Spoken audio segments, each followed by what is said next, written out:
I sometimes feel more comfortable projecting who I want to be rather than who I am.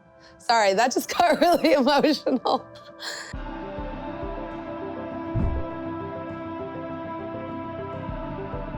Hello, my name is Jasmine Bhullar, and I am the facilitator for Two Moons Rising. I love it. This is making sense to me. When my mom went to India for her sister's wedding, she met a young gentleman that she took a shine to, and that gentleman is my father. When they got married, my dad came to America, and yeah, that's how I was born in California, of all places. Growing up in a small town, I was the only Indian person in my school. I think my dad's big fear was that I would grow up not being proud of who I was. And so he resolved to kind of move us back. And I was terrified, but ultimately I think it was probably one of the greatest decisions he ever made. Make a hope roll. Yeah, it's gonna be kind of difficult. It's gonna be 6-up. The system for college selection in India is very different than it is in America, and it's very competitive. And in a lot of ways, Life is Strange did remind me of it, because one of the things that people don't realize is like student depression and student suicide in India is actually quite high. And it's because we have so much pressure. In 10th grade, you take an examination called the Central Board of Secondary Education exam. If you do not get over a certain percentage, you do not qualify to be in medical or non-medical. So you can be locked out of what might be your dream career in 10th grade. So really our college, in my opinion, starts in 11th and 12th grade. And from there, you spend those 2 years studying for the test that determines whether or not you can qualify for med school. I think that's the themes in Life is Strange that actually did feel very relatable to me. This insane pressure that you feel. You don't feel like you're keeping up. I'm in the process of taking all of these examinations, and I'm seeing students that are a lot brighter than me. I started to put together that, like, this wasn't for me. The things I was passionate about were starting to fall over by the wayside, and I kind of realized I was struggling mentally. And so I decided to come to America because I was like, I kind of miss, talking about literature. I kind of miss talking about all of these other things. I feel like that's how you discover who you are and what you're interested in. My parents were very supportive. They understood. So I came back on my own, and that was really tough. The admissions process was very confusing. I think they didn't really know what to do with someone like me who was an American citizen but had spent all this time abroad. A lot of your credits don't transfer, and like you need to have a year of a foreign language. And I would be like, I know 3 languages. So then I had to take French. It was very frustrating. They just didn't know what to do with me. So I started going to a little Washington State community college called Clark College, and I loved it. The first couple of months there were interesting. I think I definitely struggled a little bit. Even in their attempts to be like very open or welcoming, people tended to be really judgmental. If I was really good at something, people would be just like, Indians are good at math. And even like there was some bitterness.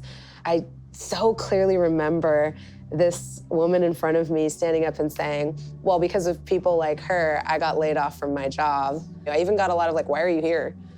I think if anything that kind of made me probably really fighty, I started to find my voice. I went from being kind of the quietest person in class to realizing if I didn't advocate for myself and advocate for other people, it just wasn't gonna happen. And so I got louder and louder and louder and started finding out ways to like get involved. Hey everybody, welcome to Crossroads. I want you to think of me not as your hike leader and your safety supervisor, but as your guide. At a community college, you have people that are older, you have people that are completing their GED, and I feel like they don't get the same sort of support and socializing tools that you get at a 4-year university. So I started to get involved in student government and Model United Nations, and I realized like how many facilities and programs there were on campus that people just didn't know about. That, you could get a subsidized bus pass, that there were like all of these things that could help basically broke college students that they didn't even know existed. So I started walking around the campus in this mascot suit to try to bring attention to any event. I would like prepare like flyers and walk around near the fountain area in a penguin suit. And one of my friends would have a boombox, and sometimes I had like little dance routines. And this kind of worked because people always wanted to like take a picture with me or like do a little dance routine with me. As far as why the penguin suit, I think it was because I got to, it's kind of why I play TTRPGs. I sometimes feel more comfortable projecting who I want to be rather than who I am. Sorry, that just got really emotional. I didn't really expect that answer from myself, if I'm being honest. I don't know, that got unexpected. I didn't know the answer until I said it, you know? I think that larger than life character was always inside me, but it didn't match the perception that everyone had of me. And it was just so easier to be a character than it was to be myself. Because I feel like when I'm myself, then the target's on me. But sometimes I can say something that I want to say or even challenge people more comfortably if I'm not myself, if that makes sense. Well, bad things sometimes happen to bad people. So you think I'm a bad person? You're all covering for each other. That one out there won't even talk to us. And you want to come in here with this sob story about a kid that apparently none of you cared about? There's a layer of separation. And I think the mascot suit helped me realize, like, I felt comfortable with that layer of separation. Thank you. I realized, like, everything that I discovered and loved during college, I make my living doing now. Dungeons and Dragons, Magic the Gathering, all of those things got to inform what made me happy in life and how I could make other people happy in life. And I realized that that's really all I ever wanted to do as a medical professional. I got it. Ow, felt that through my bones. There's some days I'm like, you could be doing so much more if you had continued down that path. But every single time I meet someone that says, I see myself in your stories, or you said this thing on your stream, or you did this thing on your stream, and I related, I feel validated. And I feel like that's its kind of own reward. Maybe it's not saving lives, but maybe it is. What a nice turn of events. Ooh. So this is like an insane success, right? This is a breakthrough. I'm Jasmine Bhullar, and please do check out the rest of the stories of the wonderful cast of Life is Strange Double Exposure. And I just remember thinking, you know what? We're going to fail this right on.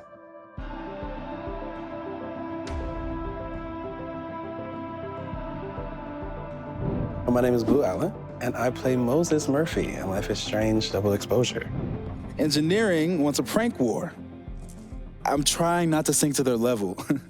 Moses is this lovable astrophysicist. He's curious about everything. He's very smart. He's so smart. He's so smart. There's a love for humanity that I feel like Moses has in general, that I try to live by.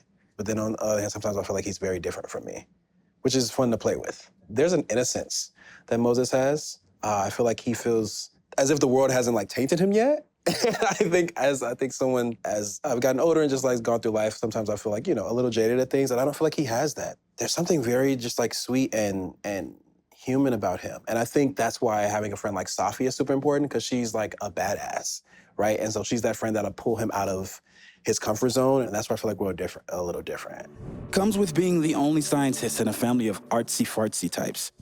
For me, singing has always been one of the easiest ways for me to express anything. I feel like I can talk, but I'm very introverted, but I do feel like I'm able to express myself through music and through singing. I grew up in church singing. My grandmother was over the choir. It's just always been a thing for me. Music has always been my biggest passion. When I was deciding on like colleges and my career after high school, I was planning on going to culinary school. And then I had auditioned for another school, Southern Illinois University, and I got accepted and they let me into the program. So that's how I decided on that school. It was really just, they wanted me and I was like, okay, well, I'll go where I'm wanted.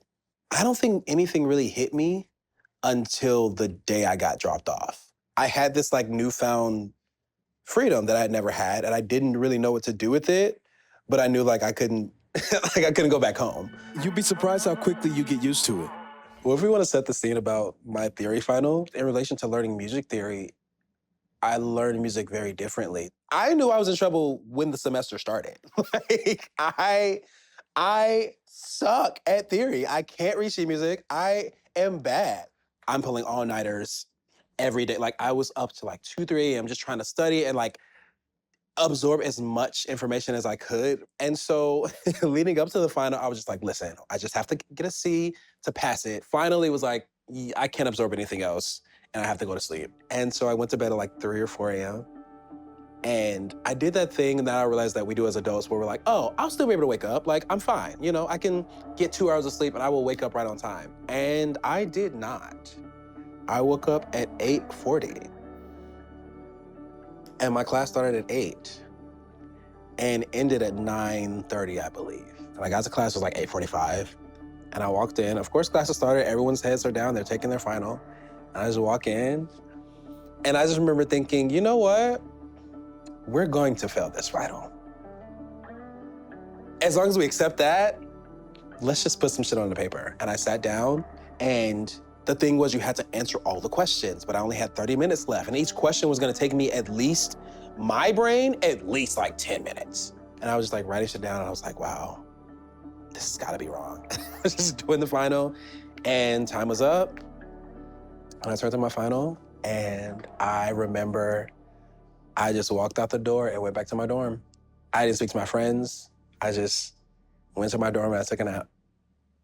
And I saw them at the class later and failed that class. I think I have an idea, but once we go down this road, we can't turn back. My second semester of college was 1,000 times better. And after that semester, I left school on a high. Left school on a high with already knowing the decision that I wasn't coming back because I had applied to another college and I was gonna study music therapy, actually. My mom sent me down one day and was like, what are you doing? And I was like, girl, I don't know.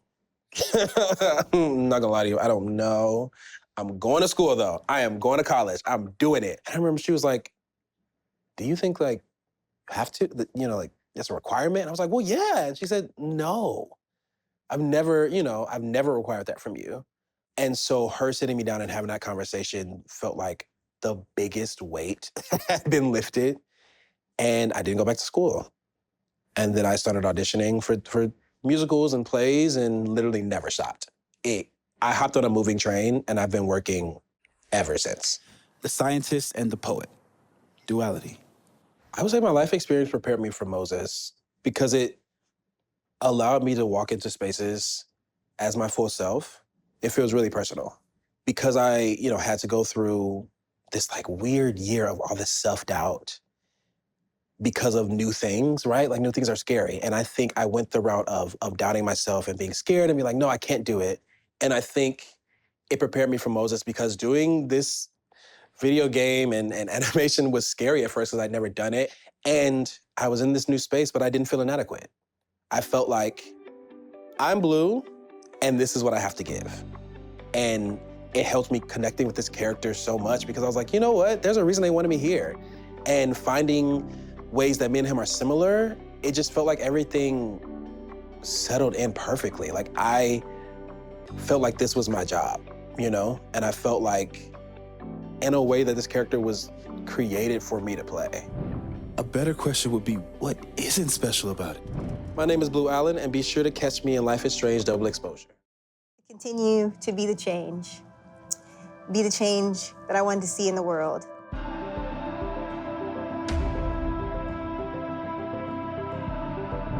My name is Ilasiea Gray, and I play Diamond Washington in Life is Strange Double Exposure. The only thing I'm taking from him is his crown.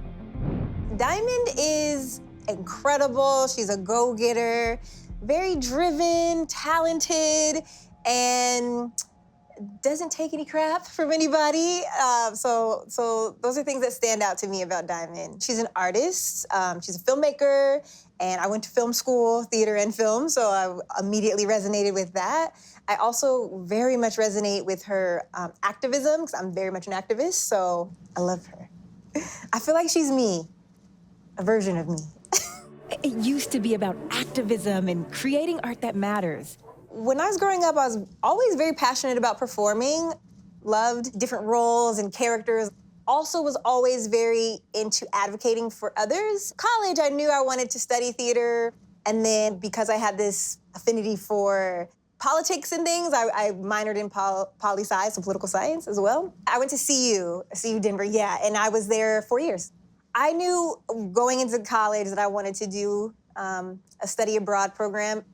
And of course, there was no other place but Paris that I wanted to go, and studied French there, but also art and architecture, which was literally a different field trip every day. Like, get on the metro, this is where class is today, figure it out.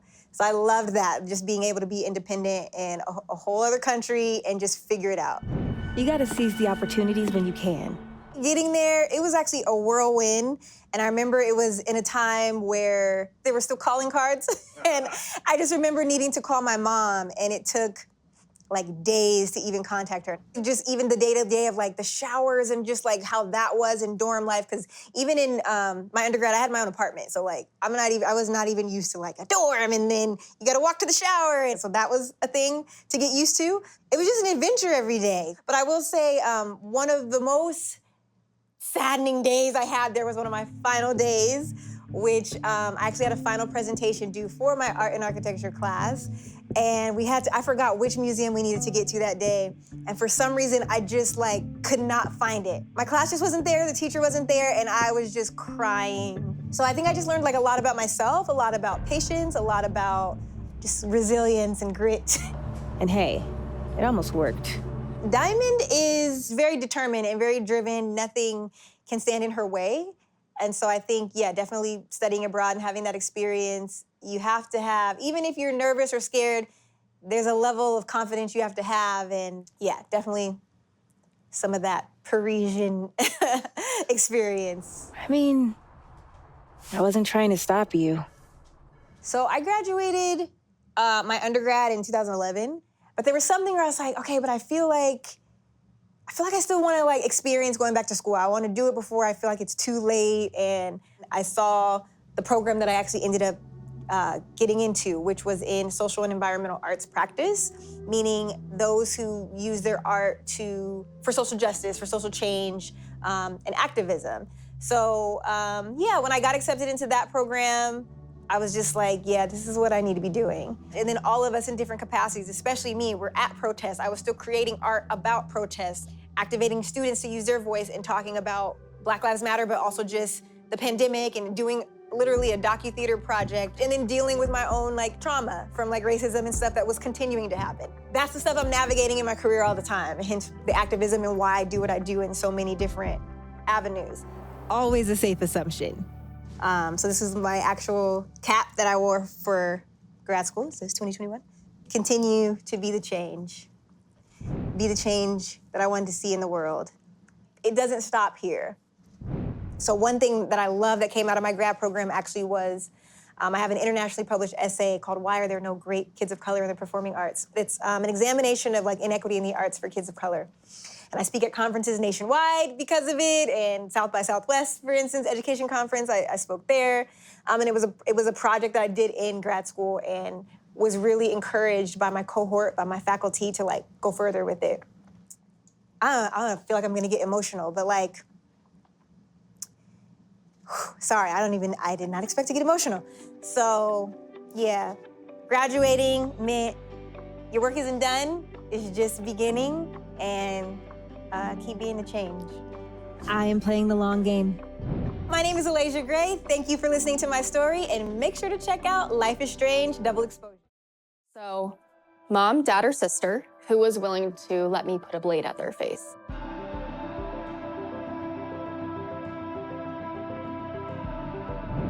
Hi, my name is Ashlynn Hideman. I play Loretta Rice in Life is Strange Double Exposure. Part journalism, part analysis, investigative type stuff. Loretta is passionate and feisty, and she is a go-getter. If she hears no, she takes that as a challenge. There is her way or the highway. She has to figure out how to get the answers that she wants, and will stop at nothing to do it. Loretta is very different than me, but we definitely have a few overlapping personality traits. I would say that I'm a go-getter. I am pretty passionate about the things I love, and Loretta is as well. Hers might be a little more abrasive. Every time I would come to set, Loretta would do things and I'm like, why? Why would she do that? I would not That would be embarrassing for me. I would handle things a lot different than the way she does. I'll just go interview Dr. Hunter instead. I'm sure we'd have a lot to talk about. I did not go to college, the typical college experience. I didn't have that. I've grown up really passionate about skincare because of my own struggles with acne. So I went to a tiny little esthetician school. Caledon is very big. It has lots of students, and it's your typical college that anyone would go to. But I just went to a small school and got my license. Loretta, can you take Reggie to the infirmary? Sure thing, Miss Caulfield. So I went to school in 2020, the school year of COVID, and my school got shut down as I was going through my education. I lived at home and did my schooling at home. It was kind of a bummer for me to go from this momentum of being so excited all in to like complete halt. We had these little dummies that they gave to us to practice on at home. She's just a head, just a little head, and that's it. And you do facials on them. You can pretend to put some makeup on them. It was ridiculous. It doesn't really do a lot to help you practice. Everyone stay back. Give him some space. So I started in January and my school shut down in March. That meant that my people that I was practicing on were my parents and my sister.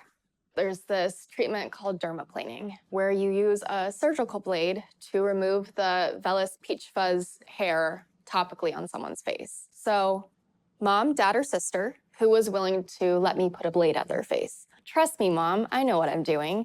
So she's laying there. I made my bed all nice so it could be like spa vibes, and I have the music going, and she's under a blanket, and I washed her face and everything. So I get the blade. I know what I'm doing. I know how to do this. I did not. She looked like a teenage boy learning how to shave for the first time. Yep, lots of little cuts and patches all over her face. She did not let me do it on her again, but she was a trooper, and that was really nice of her to let me practice. But it was definitely a teachable moment for sure, and at my poor mom's at the cost of her face. Nah, I was just curious about Dr. Hunter's phone call.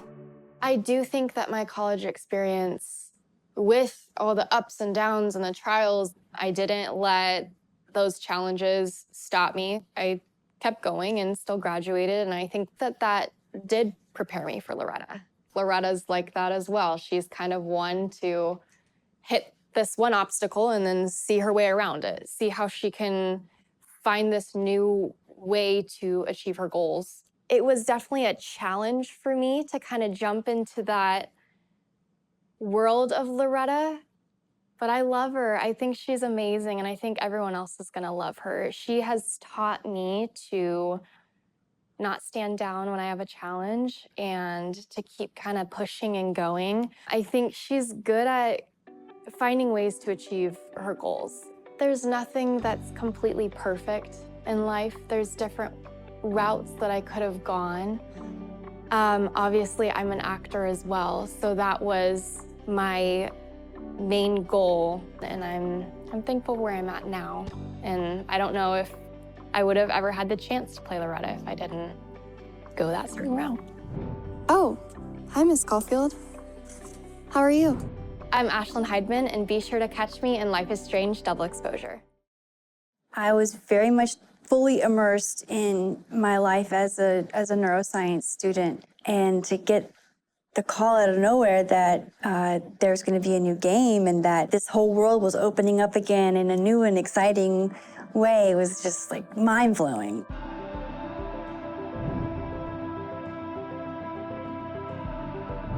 Hey, I'm Telle, and I play Max Caulfield in Life is Strange Double Exposure. I'll never apologize for my dad jokes. I would say one of the main reasons that Max and I have a lot in common would be that we have a generally introspective and thoughtful nature. She's very much in her head a lot of the time, being curious about things and investigating situations and kind of being nosy sometimes. And I definitely relate to that. Doesn't some small part of you want to know what Safi's good news is? Max has like a very strong moral code.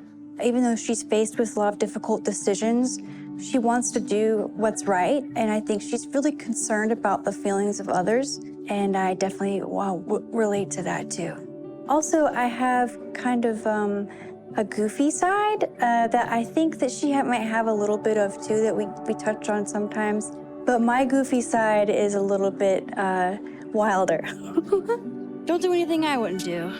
I grew up in Shelby, North Carolina, and I fell really in love with acting at age 7 and knew that that was what I wanted to do professionally. So I was very involved in any kind of theater that I could get into. I have to have my mom drive me an hour away to rehearse for a play that I could be the lead in. And then when I was 16, I got transferred to another school that had a really prestigious drama program, and then studied at North Carolina School of the Arts for my senior year. From there, I went to USC. And so I just, for like 3 years, just took all elective courses in acting and dance and art and photography and anything that struck my fancy. I was just really creating like a buffet of learning. I didn't know you had an artistic side. But yeah, I was just so overwhelmed with the workload. I kind of knew the whole time it was a problem, but I just didn't know what else to do because in my last 2 years of school, I had been so focused on acting that academics had just completely gone by the wayside. Sounds like a bummer. I ended up dropping out of USC after my 3rd year and began to just solely focus on trying to get a footing as an actress in Los Angeles. I did so many auditions and I had some great successes, and that was really exciting and wonderful, but it was not enough to like forge a career or to sustain financially. So I was really blown away when out of nowhere I got to audition for Life is Strange. It worked out. They needed somebody that had a quieter, thoughtful voice. And my voice had always been a problem for me in my acting career. So getting to play Max and getting to be celebrated for my voice and having the vulnerabilities of my voice be exactly what caused people to relate to Max as a character was like really fulfilling, full circle moment. Getting to be a part of Life is Strange was like a renaissance in my acting career, and made all the hard times and the struggles worth it. Exactly. Now you get it. You never know who's going to be left standing when the dust settles. My decision to go back to school started with music. So I went to 2 different community colleges in LA and took all these different music classes and was loving it. I had the best time of my life for a single semester, just taking all music classes. And then I thought, well, maybe I need to go back to school as an adult and like get a degree and finish. I thought about studying music, but I knew I was interested in psychology, and I have always dealt with my own emotional highs and lows. And when I got a little bit older, I started thinking more about how the mind works and what is consciousness. And so those kinds of questions drove me to go back to USC as an adult and study neuroscience. Okay, wish me luck. Studying neuroscience has helped me to be a better actor because I'm more in tune with how my body and mind work and what I need in order to perform under a level of high pressure. The more I learn about the brain, the more I feel equipped to handle the intense work that is often involved with acting. When I got the call that they were going to be doing a new Life is Strange game, I was very much fully immersed in my life as a neuroscience student. And to get the call out of nowhere that there's going to be a new game and that this whole world was opening up again in a new and exciting way was just like mind-blowing. I would lose my mind if I didn't get to play Max again. But I also knew that if I got to play Max again, it was going to be a huge challenge. Yeah. Why the hell not, you know? Performing as Max this time around We've both experienced like the insecurity and also the feeling of invincibility and the feeling of, excitement that is your 20s. So I think that my experiences, both good and bad, shaped me to be able to understand the nuances of Max's experience. She's just grown exponentially, and I know that I wouldn't be able to make that real if I hadn't have also dealt with so many different highs and lows myself. It's cool. It was a long time ago.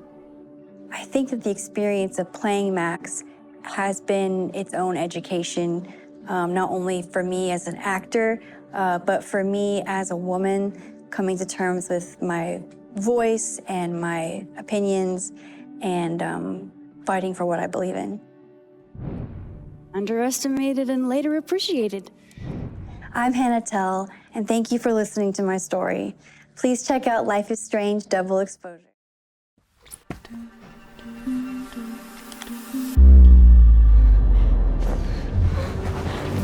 Parallel world? It's the same as this one, except you're dead. Have you ever tried not being so goddamn nosy? If we can find her killer here, we can stop it from happening again. You have to help me. No, never again. Max, come back. I'm going to fix this. Trust me.